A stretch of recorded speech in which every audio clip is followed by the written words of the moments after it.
আসসালামু আলাইকুম, সুভাষ কিচেন থেকে শোভা বলছি। আজকে মা রান্না করবে ঢ্যাঁড়স দিয়ে চিংড়ি মাছ রান্না করবে।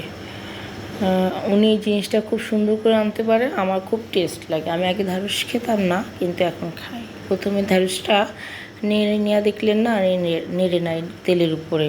একটু নেড়ে নিলে ওর বিজলেটা কম হয়, বাট সবুজ রঙটা থাকে।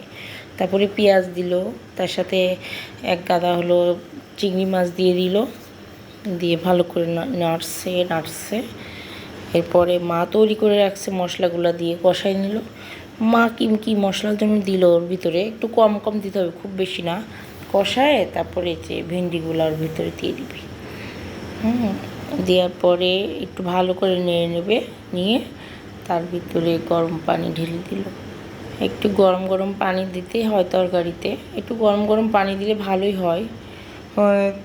অনেকক্ষণ চুলার পরে রাখা লাগে না আর কি, তাতে দ্রুত রান্না শুরু হয়ে যায়। আর ভালো হয় সবসময় গরম তো পানি দিলে। পরে যে হয়ে গেছে আমাদের তরকারি।